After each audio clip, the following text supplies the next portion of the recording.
Ah, my people, thank you for joining us today. The case on ground is a serious matter. We don't settle am since yesterday. A couple in our neighborhood that got married last October had been dragging on the issue of separation.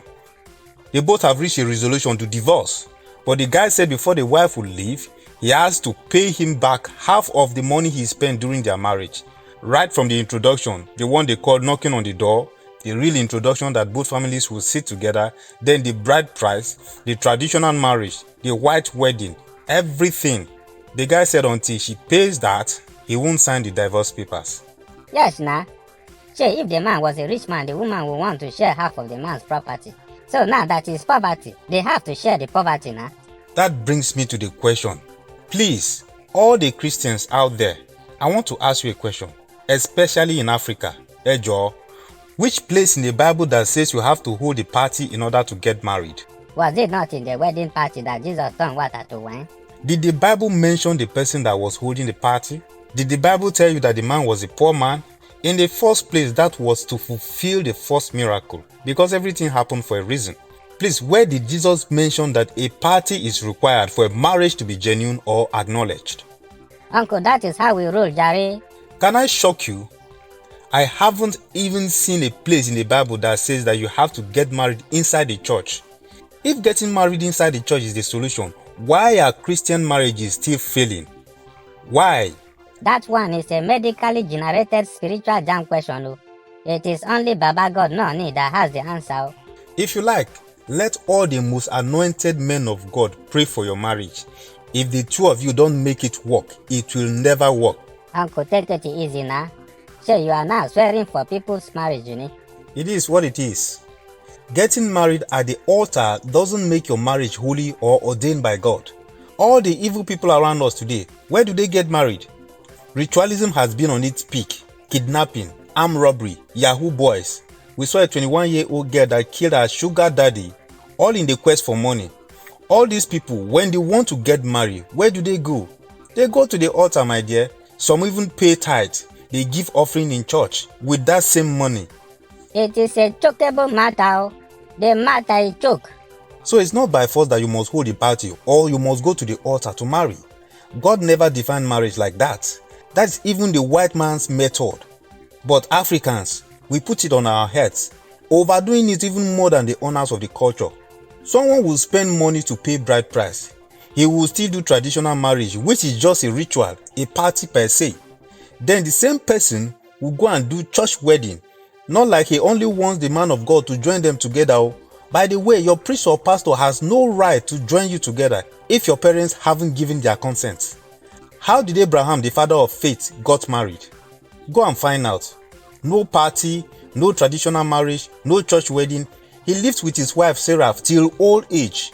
But until Sarah used Baba Abraham eyes to see will, it has stated that mankind suffered the sufferment of womankind right from the time of Adam and Eve. How did Isaac get married? Abraham sent his servants back to his father's land to get him a wife. When the servants got there, they presented the gift that their master gave them to give to Rebekah, and she agreed to marry Isaac even without seeing him. Book up instantaneously. No time for playing hard to catch. No time for engagement movie drama. Not even buying diamond ring or G-Wagon to propose. That's all.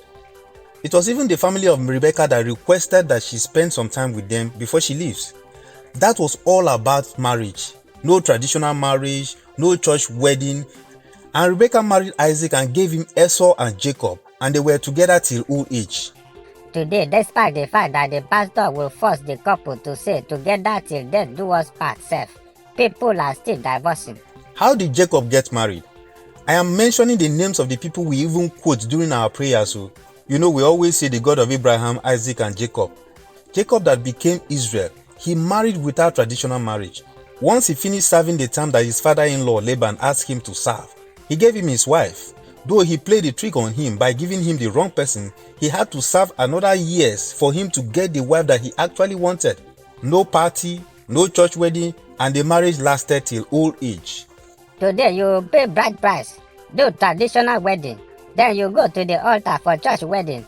Then after that you have wedding reception again, another party. It is an after-party wahala. Then 6 months after marriage, they are already getting tired of each other. Some even break up within 3 months. Do you know that COVID-19 lockdown broke many marriages? Because normally husband and wife will hustle early in the morning, they have gone to work. They come back in the night. During weekend, they are both resting, preparing for Monday to come again. But during the lockdown, it was 24/7 at home, looking at each other eyeball to eyeball. So all the hidden paraphernalia behavior showcased themselves during the lockdown menangotis. Yes, so after lockdown, many now realize that they married to the wrong people. We value the wrong things in marriage. We don't even understand what marriage is about anymore because of religious teachings and beliefs. There are pastors who will tell you that if you only do traditional marriage, you are bound by traditional doctrines. How comes church weddings that are bound by church doctrines are breaking up faster than even the ones that are conducted in the shrine? And guess what? You want to do a church wedding, you have to pay money to the church for them to conduct your wedding for you. Isn't that worse than even the traditional method? Father send down end-time fire of revival. It don't redo. In Lagos, it's from 50k and above that you have to pay to the church just so that the pastor or the priest can conduct your wedding. If the choir has to sing in your wedding, you have to pay them another money. Trust me, we have gone far away from the mark. Oh, Father, return us to our ancient landmark like Buhari want to return to the ancient grazing routes. Don't ban us like Nigeria ban Twitter, or like China ban WhatsApp, or like the South governors ban open grazing. You know everybody is looking for something to ban. Kaduna State ban alcohol. When Kano State did not see something to ban, they say we cannot carry lasso, so they have to ban mannequin. Heavenly Father, don't ban us. If you want to get married and you go to your father-in-law and for whatever reason you gave him 10,000 naira as dowry for your wife and the man hands over his daughter to you, my brother, trust me, you are legally married in full. The parents of that person you want to marry are more important than your pastor or your priest. Because these very church leaders are the reason why marriages are breaking up. You know why? Because they make people feel getting married at the altar is the magic behind a successful marriage. No, it's not. They say it is not. You have to find a boat, let us complete it, boats are not. I'm a Christian though, so it's not like someone sponsored me to say this against the church. I'm part of the church myself. But it's high time we start telling ourselves the truth, because your pastor or your priest will not tell you. Maybe he doesn't even know it himself. Because if they know, they will have been telling people the right thing and marriages will not have been breaking up at the level they are today. They don't have the solution either. That's why even after counseling, couples still divorce. Why did they get married in the first place? You know it is easy to blame the devil. The devil is against marriage, blah blah blah. The devil can't take what belongs to you except you permit him. And you know the truth, the devil rides on our ignorance. That's why the word of God says, my people perish for lack of knowledge, which is also referred to as ignorance. We perish because we are ignorant of the facts. After you spend all that money for marriage, even Buru join. Now tell me, how can the marriage in the first place start on a smooth ride? There has been this joke about the fact that during a wedding is the woman that smiles. The man doesn't smile because of the money he has spent. So tell me, which part of the Bible commands you to spend that amount of money during marriage? So you see that we are part of our problem. So once a man gets married, he starts seeing his wife as the property he bought because he has spent all his savings for the marriage, even borrowed. So easy provocation sets in, domestic violence sets in, because the man is feeling his wife is supposed to be worshipping him because of what he has spent. Then the woman is feeling we are supposed to be equal and one. She's expecting some things from you too, which she is not seeing. If you are not a man, can I tell you a secret? A man is so scared of insecurity. Once a man doesn't have enough money to take care of his family, that's a problem. He will be getting angry anyhow. You will be thinking this is not the guy that I married though. He's the guy you married, my dear. But the trending negative influence has changed something inside of him. Young men, stop allowing yourselves to be pressurized about marriage.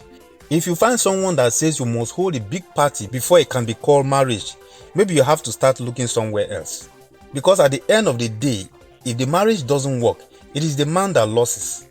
Yes, you were the one that spent heaven and earth. Even if you want to take back your bride price, how much really is the bride price? Trust me, even the Igbo bride price that they said is very expensive is a lie. The real dowry can be less than 10,000 naira. It's all those things that they ask you to buy, mother's things, father's things, things for age grade, umuna, umuada, this, that. Those are the things that consume money. Then after that, you will still do party for the tradition to hold. Oh. That one is not part of the bride price. Oh. And nobody will ever return the party money to you. Oh. Then talk about the one you still spend on the white wedding. Hear the name, white wedding. Yet you are a black man. Do white people do black wedding? Oh my God. Why can't we think? So if that marriage fails tomorrow, the guy is the one that loses. So tomorrow, if you want to remarry, it's another spending again, all on the man. I laugh in Kafanchan. If you have money to spend, go ahead and do so. But if you don't have it, trust me, do according to your pocket. What we have is a false tradition about marriage that has been concocted by our greedy ancestors. It's not anywhere in the Bible.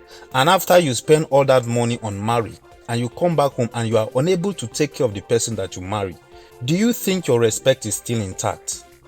I rest my case there. Marry according to your pocket, oh, not according to the trend of the society.